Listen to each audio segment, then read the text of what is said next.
States at the same time, and then we all, caught ourselves on the major roads and all that. But it's all good. It's all good, right? So we'll be talking from now till about 11. We'll be discussing the curfews.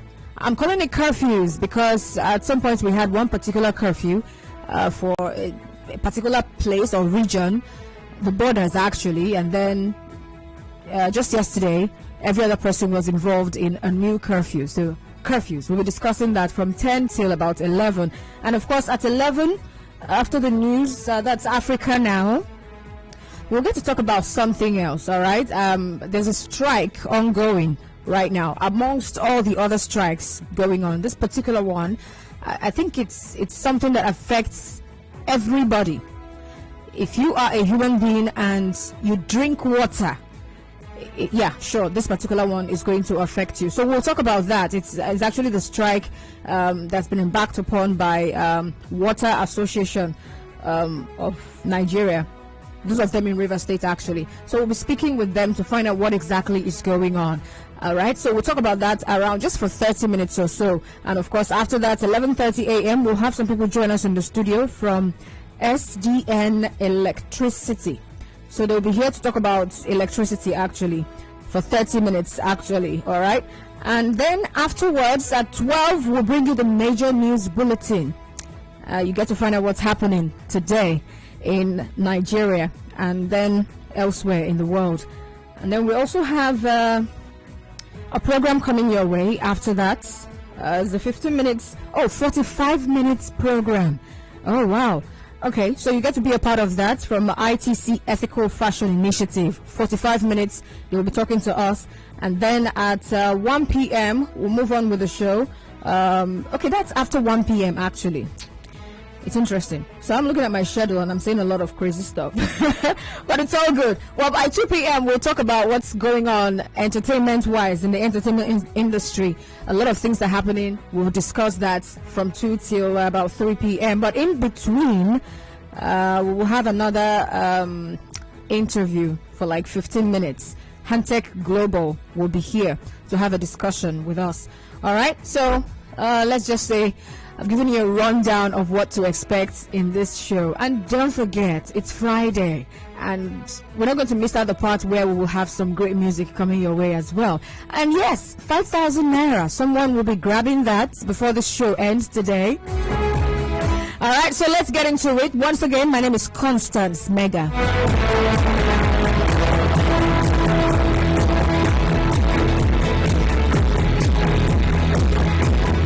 And remember now, you can be a part of what we're doing on Facebook, Twitter, and all over social media. Do well to join us via Nigeria Info PH. Get on there and join the conversation. Okay, so curfews in River State. Now, yesterday, the River State Security Council imposed a statewide night curfew from 10 p.m. to 6 a.m. It started yesterday. I remember I heard some drivers around Bolu axis. They were more like arguing. One of them told another person, says, "There's curfew tonight." They said, "No, be everywhere." Now for border, they were just going back and forth. They felt like it was more like he didn't get the gist. He didn't know it happened. And I'm sure it's the same thing for a whole lot of other people. Well, Governor Nyesom Wike in a state broadcast yesterday said the review became necessary following new threats of deadly attacks on some parts of the state. Well, we'll get to hear what the governor actually said in that particular broadcast, so that we'll get exactly what it is he said. In case you did not hear, maybe you were not able to listen to the news yesterday, you need to find out what it is that Governor Wike really said in that broadcast. Just take a listen. Council has today, after exhaustive deliberation, decided and advised that a statewide curfew on human and vehicular movements be imposed as part of additional measures to prevent the faceless criminals from unleashing their deadly actions. Consequently, a night curfew is hereby imposed on the entire 23 local government areas of the state, prohibiting any human and or vehicular movement within or any part of the state from 10 p.m. to 6 a.m. from today, 29th April 2021, until further notice.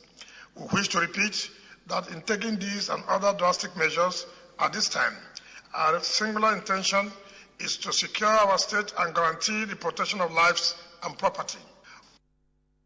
Okay, so that was Governor Wike there in that state broadcast. That wasn't the only thing he said. He also called on residents. He said, do well to report any suspicious movements to security agencies. Now, just a brief reminder here. On Tuesday this week, all right, curfew was imposed on the land borders. It was actually the governor who also stated that. He said there will be restriction of movements on all land borders in the state from 8 p.m. to 6 a.m.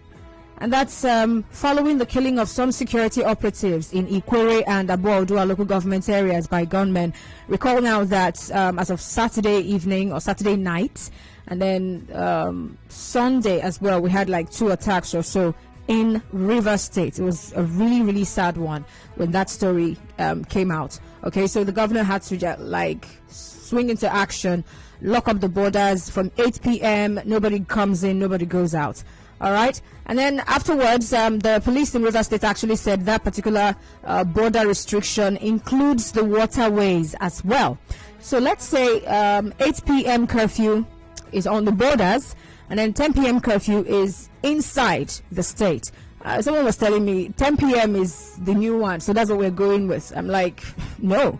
I think the 8 p.m. still stands, because in the new broadcast, I didn't hear the governor say, okay, we've cancelled the 8 p.m. on the borders. What we have now is 10 p.m. everywhere. All right. Now, some residents of River State, some of them along the Ishiayi-Yanagua Road, close to the border with Bayelsa State, were actually arrested after they defaulted the 8 p.m. to 6 a.m. land border curfew. Now, one of those arrested told our correspondent that he was detained all night. Okay, let's just hear him. Anybody's through 8 o'clock and their business, they said, I don't want to stop us, but that kind 8 o'clock. They arrested me around 8 o'clock as they sell around 10 o'clock in the morning after they release me. And they pay me with 15,000. Which reason? Without I no thief, I no do anything, I no boss person yet, I no follow everybody who call just like that. Then pick me say late hour. I better make the governor think himself. We pass COVID-19 period, both flogging, both beating. They put people for inside court. This kind of surveillance, we don't need that. Okay, so that was one person speaking. Now, some other persons actually said the government did not give ample time before imposing the curfew at the borders. Now, I was referring to a discussion I heard, a conversation between 2 drivers, where one of them was insisting that there was no 10 p.m. curfew in the state, that the curfew was actually at the borders, So this person obviously did not even get the memo. He actually had no idea that there was a curfew. I had to take my time out, I reach out to everybody I know. I hope you know there is curfew, yesterday, because I don't want to hear stories. All right, so some other persons have actually spoken on this curfew thing. Some interstate drivers in Port Harcourt, they have said the curfew is affecting their business. All right, we had some drivers at the Waterlines axis speak to our correspondents. Now, they also said the curfew and the absence of police officers on the roads have dampened the confidence of most drivers. I would have loved to play what they said there, but let's just quickly get into this discussion. All right, so we'll talk about how this move affects businesses in the state. Yesterday, as I was going home, I was just thinking, I was looking at some of those women who cook, the food vendors who bring out their food to some of the parks and some of the areas that are usually busy at night, and they expect to sell their food till maybe around that 10 before they start going home. And then there's a curfew, and the curfew, the information or the broadcasts, we got the story not early in the morning. It didn't happen the previous day. It was in the middle of the day that we got the gist. So what would these people, I don't know what they did yesterday. I don't know how they were able to manage. Imagine cooking that big pot of rice and everything in between, and people are not really available to eat everything you've prepared because everybody is rushing to get home before 10. So these are just the first set of people that came to my mind. And then the drivers as well, the taxi drivers, some of them who within the day they have something else they're doing and they have to come out at night, to come and hustle and get some extra cash. Probably they're doing jobs where they have to wait till the end of the month before they are paid, and they really need the money. you know. And so they come out in the night to pick people from one place to another, and that's it. And then another set of people that also caught my attention are the young men, the musicians actually, those of them who have church programs and rehearsals to attend. I think I know someone who, one of the days I was talking with him, he said he has a rehearsal somewhere, and I was like, okay, at what time are you going? And he says, I'll leave around past 9 so that I'll be getting there, you know, around 10, you know, before they will start. Okay, so those guys actually came to my mind, and some other persons. Anyway, so my question is, how do you think this move by the government, okay, should I call it an immediate move by the government? Yes, of course, we have a security problem, but do you think this is going to affect businesses negatively? Or maybe I'm just here blowing things out of proportion. All right, that's on one hand. And then on the other hand, River State over the years, I mean, for some time, let me use the word, for some time now, there was a time we had this back and forth with the political and non-political class where some people were saying, oh, the state is not safe. And the government, you know, was more like, anyone who's saying this state is not safe is demarketing the state. You know, you're trying to push investors out of this state. Now, we've had so many cases of insecurity in the southeast recently, actually. And then, of course, in the south, and every other part of Nigeria. But this particular one, where the government is moving like this, do you think it's going to portray the state as highly unsafe? Of course, the governor in his broadcast, or when he was talking, he said something about, what did he even call it now? I think he said threats of deadly attacks on some parts of the state.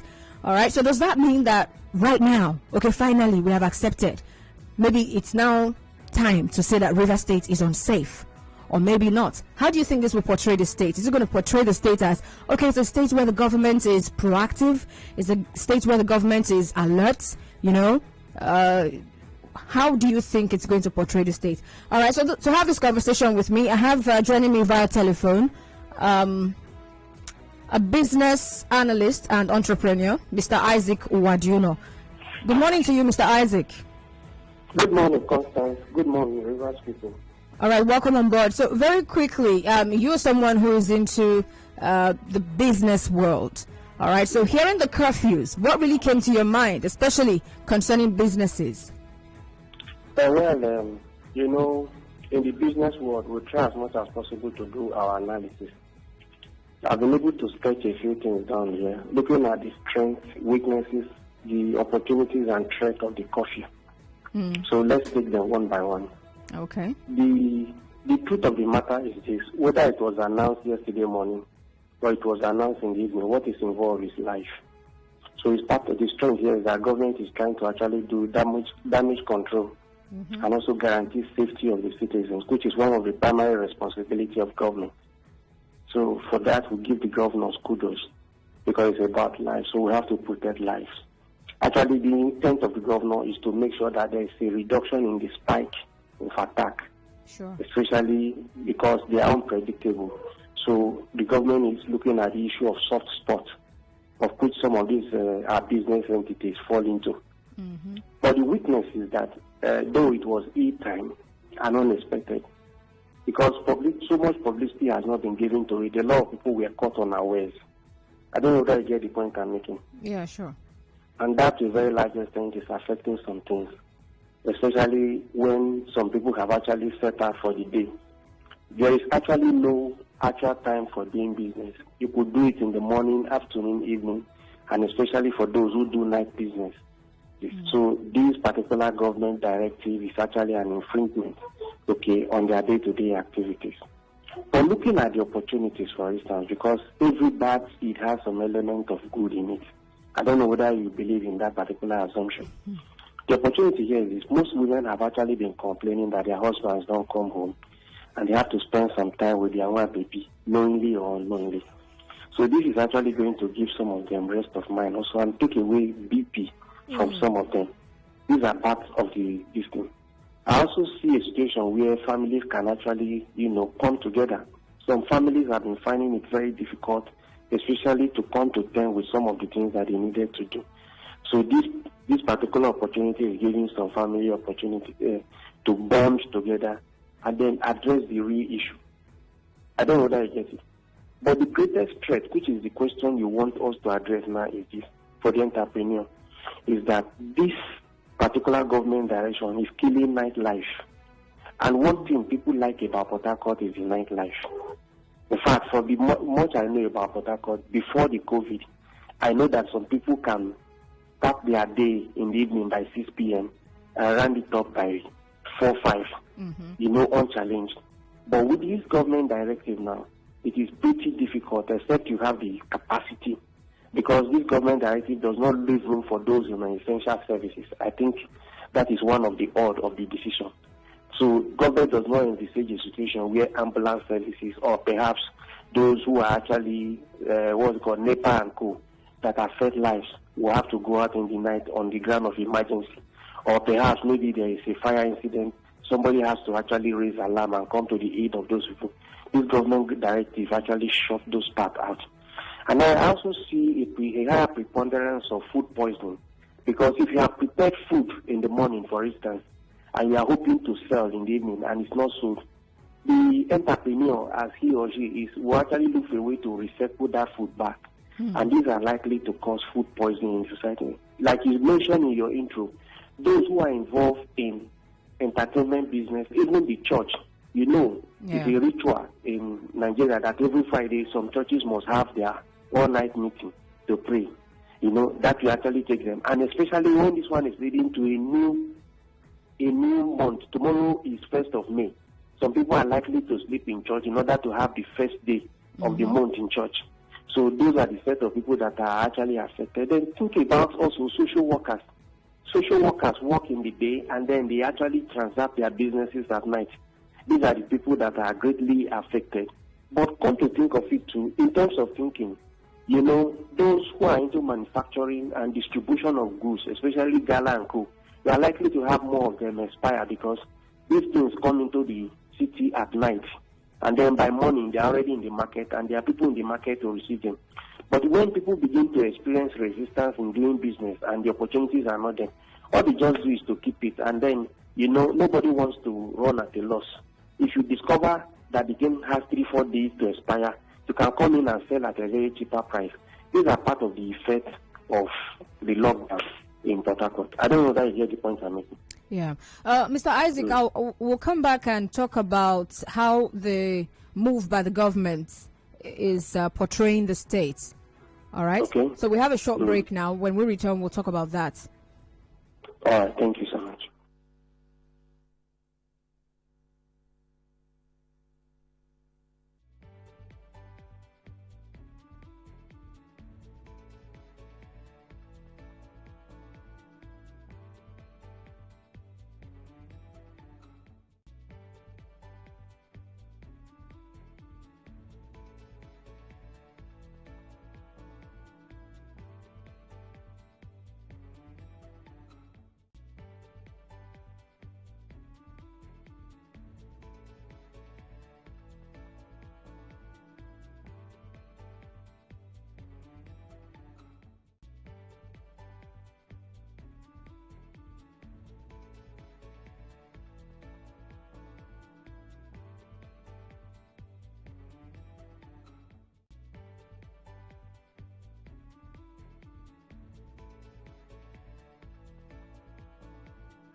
About the curfews imposed in River State by the state government. The first one was the 8 p.m. to 6 a.m. on the land borders. And of course, the police also actually said it's included waterways as well. And then yesterday, the River State Security Council imposed a new curfew, night curfew actually, from 10 p.m. to 6 a.m. interstate, or should I say statewide curfew in River State. So I've been speaking with Mr. Isaac Uwadiuno, who's a business analyst, and he's been talking to us about how the curfews affects businesses in the state. So, Mr. Isaac. Yeah. All right, so let's talk about how this curfew paints River State right now. This move by the government, yes, of course, it's to save lives, actually, because of what we have going on recently. All right, but do you think it makes the state look as though, wow, things are really, really bad in River State for the government to declare a curfew? To start with, if we say bad, we will actually be amplifying a thought, which is not true. Okay. It's preventive. It's preventive. What it does suggest is that evil is trying to prevail over goodwill. And government actually holds responsibility to protect lives and property. Yeah, sure. Now, it is not about giving River State a negative image in the Committee of States in Nigeria or outside. What it does show is that it shows a fundamental problem. There is a fundamental problem. Now, if you have been very, very careful with the news, you will discover that court-related activities have taken a large chunk. Recently, the incidence of kidnapping has actually, increased in the state. Mm-hmm. I don't know that you understand that. Mm-hmm. Now, when government now discovered that, and coupled with what happened the other day, especially the attack in 2 security posts, now government has to take action.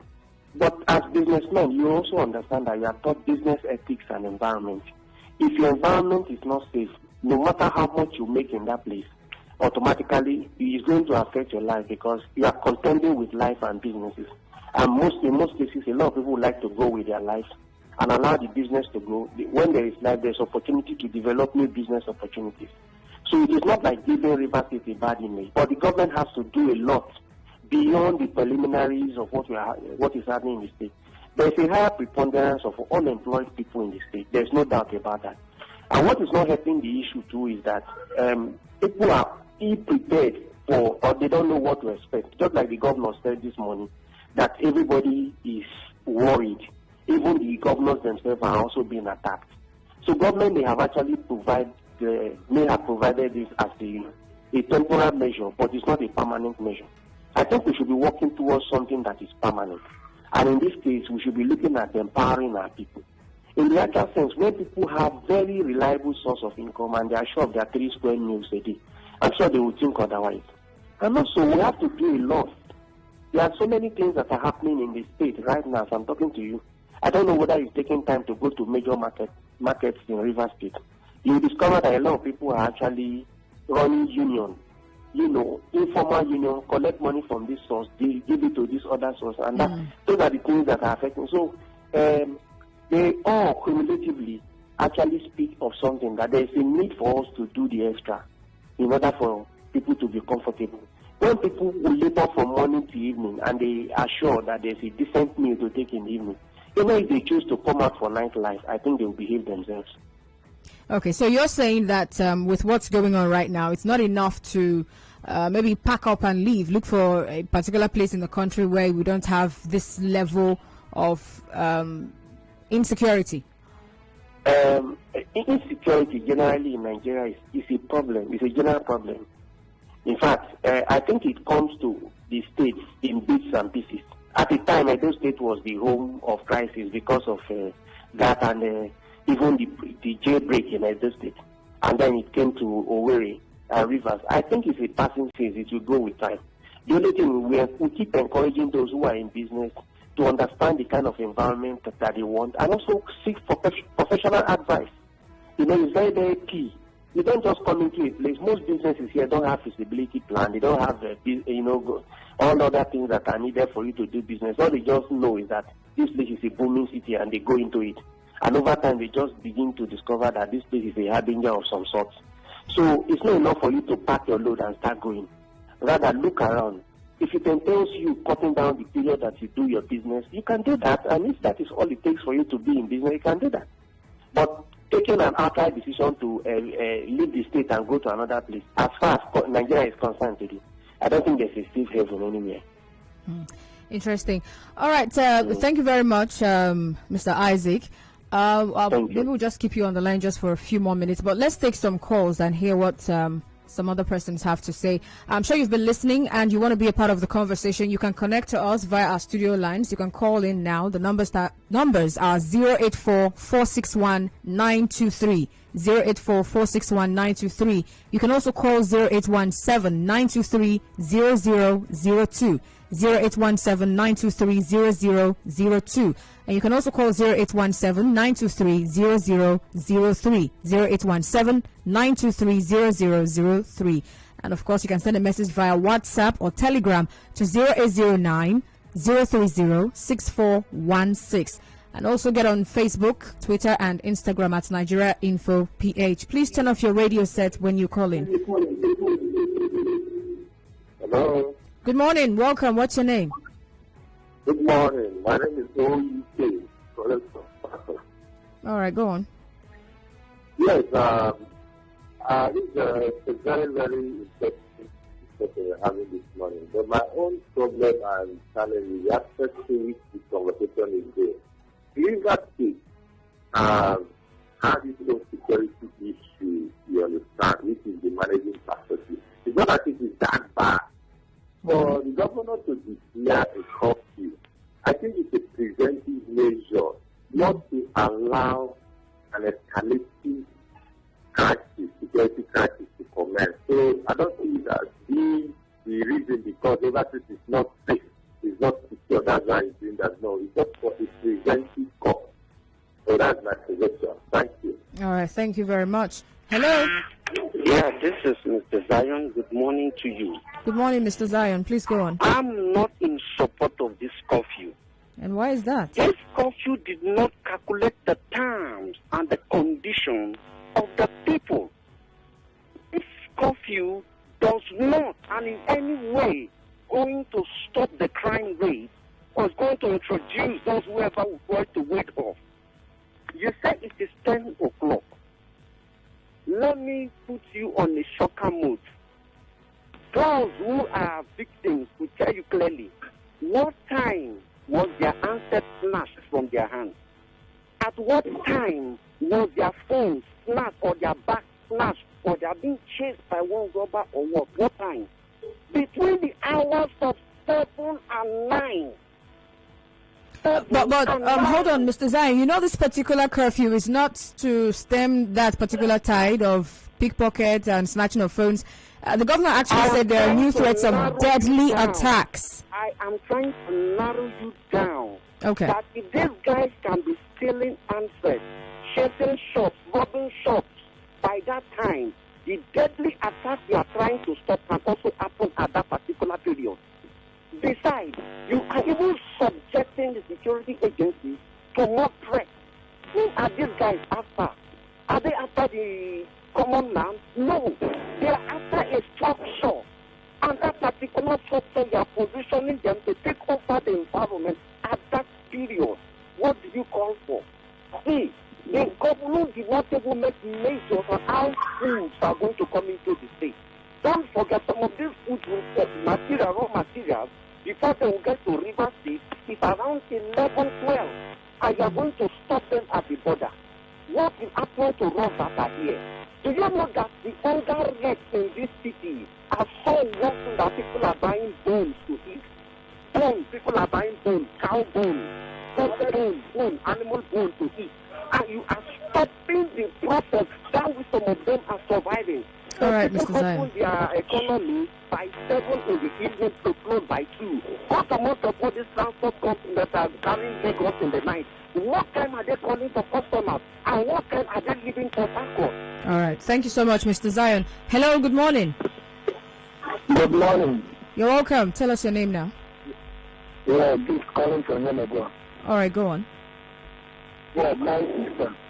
I'm even somewhat surprised. Some of us, we talk as if we don't even know what is happening in this country. If anywhere in this country as we speak today, from Abuja down to River State to Bayelsa to Delta to Owerri, which is Imo State, to be where is state in Nigeria. When somebody is trying to be proactive, he's complaining of Mr. President not doing something, even when the man is trying his possible best. We are saying he's not doing anything, and now the governor is here trying to present some certain issues where we are talking about phones and picking pockets and all the rest. Is that the reason why the governor decided to come up with this policy? We should be careful at times where we sound. Where is safe in this nation called Nigeria? Where is that place? Mention one of the states. The federal capital is not safe. Bayelsa, Rivers, everywhere that you turn your head to, there is crisis. And these guys are coming during the 9th hour to carry out this type of deadly attacks. And the governor sat down with security personnel to take this very bold steps and decisions. We are talking about revenues. Is there any place that there is one that you talk about making money? Why are we behaving like this? At times we should not let go of some certain sentiments and such reality. Okay. Let's talk about fun. Money. What is the problem with us? Thank you. All right, thank you very much. I have a message here on WhatsApp. This person says, please. Can I respond to something here? Okay, go on, Mr. Isaac. Thank you so much. I think I'm in tandem with the last speaker. All right. Trivializing the issue is not going to help us. It is better for you to get to Lagos late in the night by 6, 7, than for you to come out as early as 6 o'clock in the morning and then you are no more. I think the step the Rivers State government has taken is proactive. Like we said, it's a temporal measure. And we appeal to people to actually see reasons to do that. And then, look, in law, there's something called an invitation to treat. It's a preliminary offer before an offer in itself. Government is giving this, as you know, as a quick stopgap measure so that government can re-strategize. Look, the example of what happened, at least, if you know, of course, you are in the media, the level of crime perpetrated in Rivers State in the last 2 nights, I'm sure may have reduced to a very reasonable extent, even though people went to work late. So, but we have to pay a price for something. If we want security of lives and property, we have to pay a price. And when the price does not entail the loss of life or spilling of human blood, I don't think it's too expensive a price to pay. If it's going to be a time factor, we can actually adjust. That's my take on what Mr. Zion has just said. Thank you. All right, thank you very much, Mr. Isaac. Now on WhatsApp, Clement says, please, nightlife ended since 2015 in Rivers State. Lock-up shops closed in Port Harcourt City by 6 p.m. since 2015. Clubs and beer parlors business was already struggling since 2015. Rivers State is already tensed with ravaging court activities, task force harassment, movement restrictions due to constructions of flyovers, etc. Port Harcourt residents have systematically placed themselves on curfew since 2015. Mr. Isaac, what's your take on this particular one? Strictly speaking, I think the young man has actually expressed his opinion. But if the state government is developing garrison and you have to stay for 18 months in order for garrison, maybe for them to finish the bridge in garrison, that does not mean that nightlife has stopped.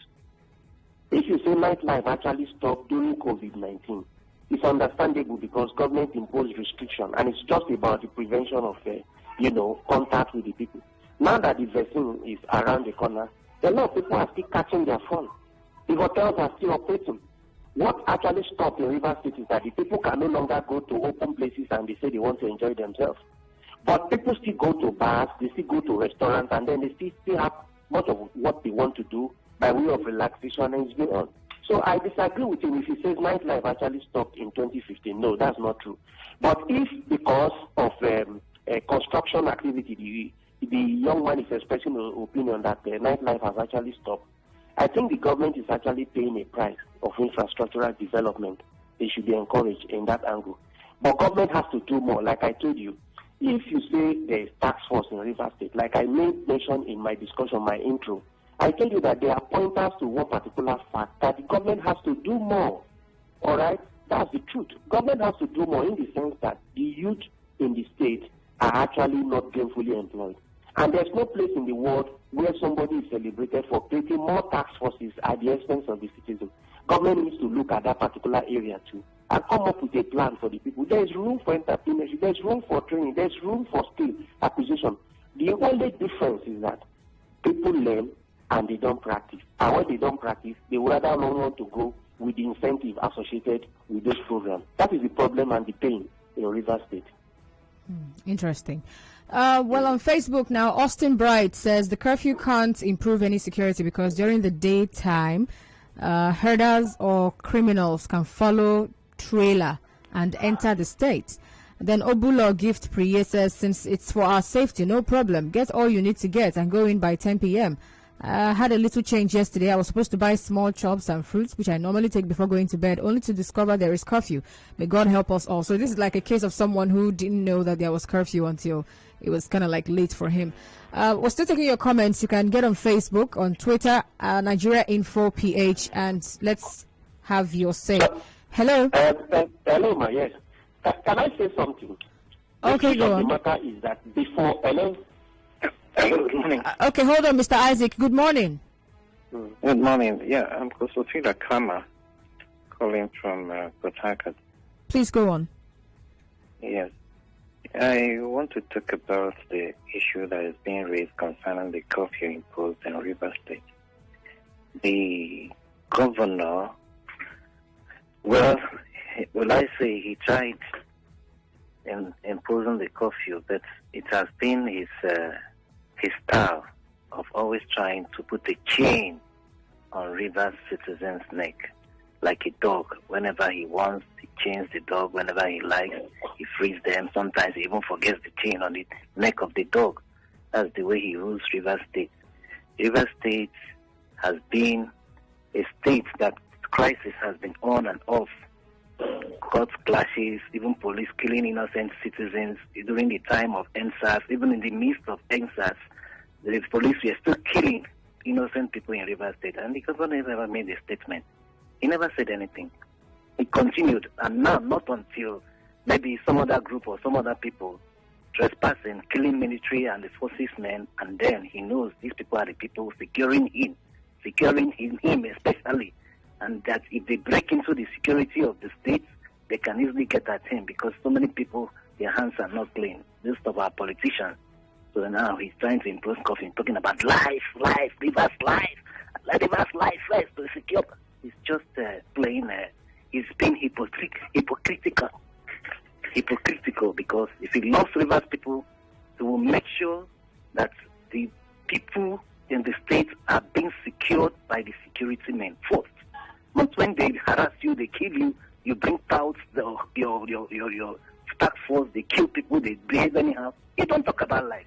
You don't talk about anything. And now just a little threat. Go to government house now. The armored cars there now because he's afraid. He knows what he has done. So if he loves Rivers people, the single life that doesn't there, he feels it doesn't matter. Even if he's a a very poor person, he will know how important that life is and speak and fight for that life and make sure whatever thing that caused that life to go necessarily will stop. All right. Thank you very much for calling. Well, of course, I'm sure the security agents are not there to just protect the governor. They are there to protect everybody in the states. All right. Well, thank you all the same. Hello. Good morning. Good morning, my sister. You're welcome. Go on. You're my last caller. ID calling from Abua. All right. Please go on. It is a pity. I'm saying this honestly. It is a pity that some persons place their priority on money rather than life. When the governor take a preventive measures of making sure that they present like cops, do you know the hours these people enter in Abua and kill 5 soldiers? And somebody is telling me about money. What is money? What is money? Can you move when these boys are operating? Can you move anywhere? The governor declares coffee to make sure that they protect life and order. And somebody is telling me about money. This is rubbish. I can't you see the effort of the governor? Take a sort of the fact that I'm criticizing the governor for some statistics. If we done well, we say we done well. The governor has done the most perfect thing that the governor can ever do. If at all this country was declared in some of the areas that the incidents are taking place, I don't think Nigeria could have been in this turmoil. But due to inefficiency of most of the administration,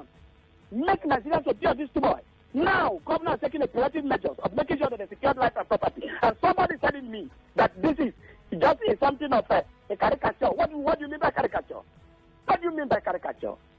It's a pity. We are in one chance in this country. Thank you. All right, thank you very much. And of course, Mr. Isaac, I must really thank you for being a part of the show this morning. Thank you so much. I would have loved to say something as a passing shot. In one sentence, can you do that? Thank you. The security of life and property is our primary responsibility. We are one another's keeper. If you find anything that constitutes threat to the life of the other, please feel free to report, because together I think we can move forward. Thank you so much. All right. Thank you very much, Mr. Isaac, business analyst and entrepreneur. We'll have Africa Now coming up, and after that news, we'll be talking about the strike that Water Association is on now. Let's find out how it's affecting people as well. Don't go anywhere.